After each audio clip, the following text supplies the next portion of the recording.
ఓం శాంతి 9/12/1975 అవ్యక్త బాప్దాద యొక్క మధుర మహావాక్యాలు. మహావీర్ అనగా విశేషాత్మల యొక్క విశేషతలు. విశేష పురుషార్థంతో విశేష అనుభవిగా తయారు చేసే విశేషాత్మలతో శివబాబా మాట్లాడుతూ ఉన్నారు. ఇది మహారథి అనగా మహావీరుల సంఘటన. మహావీర్ అనగా విశేషాత్మ. ఇలాంటి మహావీర్ విశేషాత్మల యొక్క సంఘటన యొక్క విశేషత ఏముంటుంది? వర్తమాన సమయంలో విశేషాత్మలకు ఇదే విశేషత ఉండాలి. అదేమిటంటే ఒకే సమయంలో అందరూ ఏకరసంగా ఒకే స్థితిలో స్థితులైపోవాలి. అనగా ఎంత సమయం ఏ స్థితిలో ఉండాలి అంటే అంత సమయము ఆ స్థితిలో సంఘటిత రూపంలో అందరూ స్థితులైపోవాలి. సంఘటిత రూపంలో అందరి సంకల్పము ఒకటిగా ఉండే వ్రేలు ఉండాలి. ఎప్పటి వరకు సంఘటనగా ఇలాంటి అభ్యాసం ఉండదు అంటే అందరూ కలిసి ఒకే సంకల్పం చెయ్యరో అప్పటి వరకు సిద్ధి లభించదు. సంఘటనలోని అలజడి ఉన్నట్లయితే ఒక్కొక్కరు ఒక్కొక్క విధంగా సిద్ధిలో కూడా అలజడి జరుగుతుంది. సిద్ధి అంటే ఏమిటో తెలుసు, కానీ అది స్వరూపంలోకి రావడం లేదు. ఆజ్ఞ లభించగానే రెడీగా ఉండాలి. విశేషంగా నిమిత్తమైన విశేషాత్మలు ప్రత్యక్షంలోకి తీసుకురావాలి. ఇప్పుడు 5 నిమిషాలు వ్యర్థ సంకల్పాలన్నింటినీ పూర్తిగా సమాప్తం చేసి శక్తిశాలి బీజ రూపస్థితిలో ఏకరసంగా స్థితులు అవ్వండి అని ఆజ్ఞాపిస్తే ఆ విధంగా ఉండే అభ్యాసం ఉందా? అలా కాకుండా కొందరు మననం చేసే స్థితిలో, కొందరు ఆత్మిక సంభాషణ చేస్తూ, కొందరు అవ్యక్త స్థితిలో, ఇలా రకరకాలుగా సంకల్పాలు ఉండకూడదు. ఆజ్ఞ ఏమిటి? బీజ రూప స్థితిలో స్థితులు అవ్వమని. కానీ ఆత్మిక సంభాషణ చేస్తున్నారు అంటే ఆజ్ఞను పాటించనట్లే కదా. ఈ అభ్యాసం అందరూ ఒకటిగా ఒకే సంకల్పం ఎప్పుడు చేస్తారో, ఎప్పుడైతే మొదట వ్యర్థ సంకల్పాలు సమాప్తం అవుతాయో అప్పుడు వ్యర్థ సంకల్పాల వలననే అలజడి జరుగుతుంది కనుక అది సమాప్తం అవుతుంది. కనుక ఈ వ్యర్థ సంకల్పాలను సమాప్తి చేసుకునేటందుకు మరియు మీ సంఘటనను శక్తిశాలిగా ఏకమతంగా తయారు చేసుకునేటందుకు ఏ శక్తి కావాలి? దాని ద్వారా సంఘటన శక్తిశాలిగా మరియు ఏకమతంగా ఒకే విధంగా అయిపోవాలి. మరియు వ్యర్థ సంకల్పాలు కూడా సమాప్తం అయిపోవాలి. దీని కొరకు ఒకటి నిశ్చయము, నమ్మకం. రెండవది ఇముడ్చుకునే శక్తి కావాలి. సంఘటన జోడించడానికి కారణం నమ్మకం. ఎవరైనా ఏదైనా చేశారు, పొరపాటే చేశారు, కానీ సంఘటన అనుసారంగా లేదా తమ సంస్కారం అనుసారంగా లేదా సమయ ప్రమాణంగా వారు ఏదైతే చేశారో దాంట్లో కూడా తప్పక భావార్థం ఉంటుంది.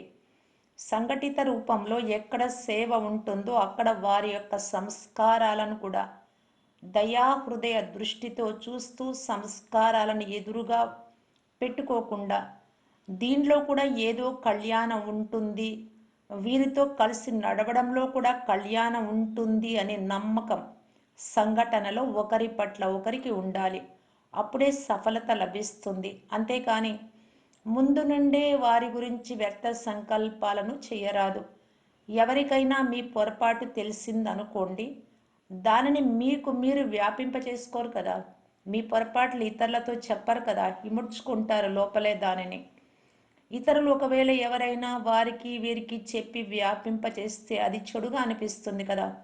అదేవిధంగా ఇతరుల పొరపాటు కూడా మీ పొరపాటుగా భావించి దానిని వ్యాపింప చేయకూడదు.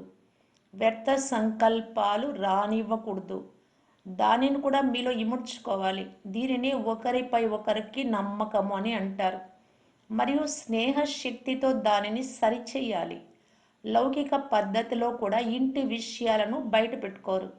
లేకపోతే ఆ ఇంటికే నష్టం జరుగుతుంది. గౌరవ మర్యాదలు వెళ్ళిపోతాయి. అందరూ చులకనగా చూస్తారు. వీరు మావారు కదా అనే భావన ఉంటుంది.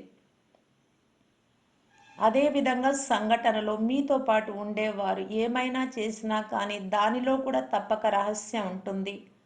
ఒకవేళ వారు పొరపాటు చేసినా కానీ నా వారే వారు కూడా దానిని పరివర్తన చేయాలి. ఇలా 2 రకాలైన నమ్మకాలు పెట్టుకొని ఒకరికొకరు సంప్రదింపుల్లోకి రావడం వలన, సంపర్కంలోకి నడవడం వలన సంఘటనలో సఫలత లభిస్తుంది కనుక ఈ విషయాలను ఇముడ్చుకునేది లోపల. ఈ శక్తి చాలా కావాలి. వ్యర్థ సంకల్పాలను ఇముడ్చుకోవాలి. గడిచిపోయిన సంస్కారాలను ఎప్పుడు కూడా వర్తమాన సమయంలో బేరీజు వేయకూడదు. అంటే గతాన్ని తిరిగి వర్తమానంలో చేయకూడదు. అంటే వాటిని జ్ఞాపకం పెట్టుకోకూడదు.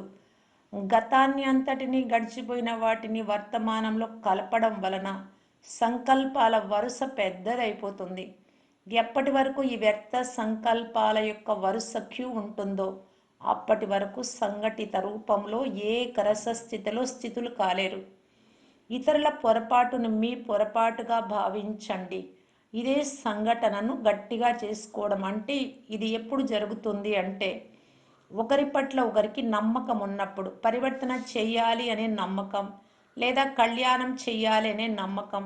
ఎలాగైతే ఆత్మ జ్ఞానుల యొక్క సిద్ధి గురించి మహిమ ఉంటుందో అలాగే సంఘటనగా మీ అందరికీ ఒకే సంకల్పం ఉండాలి. సంఘటన రూపంలో ఒకే సంకల్పం యొక్క శక్తి లేని కారణంగా ఎలాగైతే శక్తి వ్యర్థం అవుతుందో అలాగే రిజల్ట్ కూడా వ్యర్థంగా వస్తుంది. దీనిలో ఇముడ్చుకునే శక్తి అన్నిటినీ మీలోనే ఇముడ్చుకోవాలి. తప్పకుండా ఉండాలి అలాగా. చూశారు మరియు విన్నారు ఆ విషయాన్ని మీలోనే ఇముడ్చుకునేదంటే మింగేయాలి. అది ఆత్మిక దృష్టితో మరియు కళ్యాణ భావనతో ఉండడం. అజ్ఞానుల కొరకు చెప్తారు అపకారులకు ఉపకారం చెయ్యండి అని. అదేవిధంగా సంఘటనలో కూడా ఒకరి పట్ల ఒకరికి దయా భావన ఉండాలి. ఇప్పుడు దయాభావన తక్కువగా ఉంది. ఎందుకంటే ఆత్మిక స్థితి యొక్క అభ్యాసం తక్కువగా ఉంది. ఇలాంటి శక్తిశాలి సంఘటన ఉండడం ద్వారానే సిద్ధి లభిస్తుంది. ఇప్పుడు మీరు సిద్ధిని ఆహ్వానిస్తున్నారు కానీ అప్పుడు మీ ఎదురుగా సిద్ధి స్వయమే వంగుతుంది. ఏ విధంగా అయితే సత్యుగంలో ప్రకృతి దాసి అవుతుందో అదే విధంగా సిద్ధి మీ ఎదురుగా తనకు తానే వంగుతుంది. సిద్ధి మిమ్మల్ని ఆహ్వానిస్తుంది. శ్రేష్ట జ్ఞానం, శక్తిశాలి స్థితి ఉంటే సిద్ధి అనేది గొప్ప విషయమా? అల్పకాలికమైన వారికే సిద్ధి ప్రాప్తిస్తున్నప్పుడు సదాకాలిక స్థితిలో సిద్ధి ప్రాప్తించకపోవడం అనేది జరగనే జరగదు. ఈ విధంగా సంఘటన శక్తి కావాలి. ఒకరు ఒకటి చెప్పారు, రెండవ వారు దానిని వెంటనే స్వీకరించారు. ఎదుర్కొనే శక్తి బ్రాహ్మణ పరివారంలో ఉపయోగించకూడదు. ఎందుకు ఇలా చెప్తారు, నేనెందుకు వినాలి, నేనెందుకు చేయాలి, ఇలాంటివి. ఎదుర్కొనే శక్తిని మాయ ముందు ఉపయోగించండి. పరివారంలో ఎదుర్కొనే శక్తిని ప్రయోగిస్తే సంఘటన శక్తిశాలిగా ఉండదు. ఏ విషయమైనా నచ్చకపోయినా కానీ ఒకరికొకరు గౌరవించుకోవాలి. ఎవరి యొక్క సంకల్పాలను లేదా మాటలను ఆ సమయంలో కట్ చేయకూడదు. అందువలన ఇప్పటి నుండి ఇముడ్చుకునే శక్తిని ధారణ చేయండి.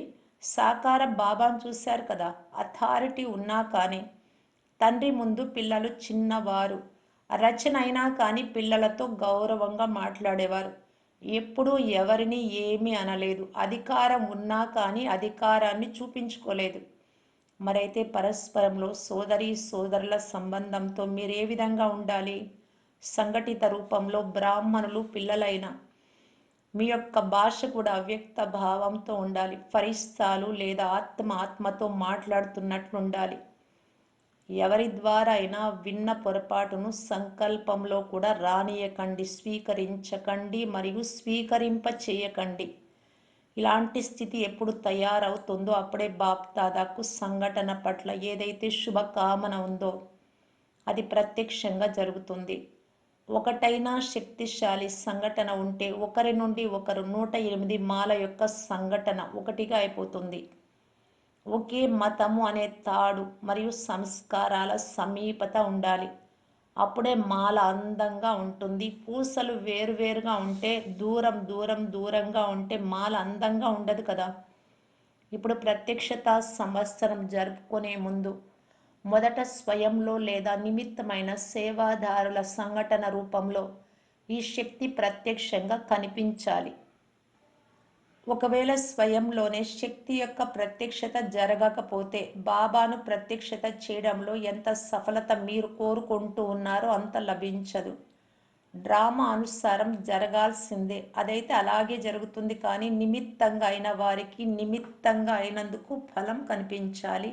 అది కనిపించదు. డ్రామా చేయిస్తుంది. అందువలన సంఘటిత రూపంలో ఒక విశేష పురుషార్థం మరియు స్మృతి యాత్ర యొక్క కార్యక్రమం పెట్టుకోవాలి.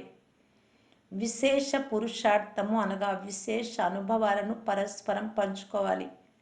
ఇలా పాండవుల యొక్క సంఘటన తయారవ్వాలి. ఇలా విశేష యోగం యొక్క ప్రోగ్రాం జరుగుతుంటే అప్పుడు చూడండి, వినాశీ జ్వాల యొక్క రెక్కలు ఎలా విచ్చుకుంటాయో, యోగ అగ్ని ద్వారానే వినాశన అగ్ని ప్రజ్వలిల్లుతుంది. అది వినాశన జ్వాల, ఇది యోగ జ్వాల. జ్వాలతోనే జ్వాల ప్రజ్వరిల్లుతుంది. మీ యొక్క యోగం సాధారణంగా ఉంటే వినాశన జ్వాల కూడా సాధారణంగానే ఉంటుంది. సంఘటన శక్తిశాలిగా ఉండాలి. ఏ పదార్థమైనా తయారయ్యేటప్పుడు అందులో నీరు, నెయ్యి, ఉప్పు ఇలా అన్ని వస్తువులు కావాలి కదా. ఏది లేకపోయినా ఆ పదార్థం తయారు కాదు. అదేవిధంగా ప్రతి ఒక్కరిలో తమ తమ విశేషత ఉంటుంది. కానీ ఇక్కడ సర్వుల విశేషత యొక్క సంఘటన కావాలి. ఎందుకంటే సమయం కూడా ఇప్పుడు ఛాలెంజ్ చేస్తుంది. మంచిది. ఓం శాంతి.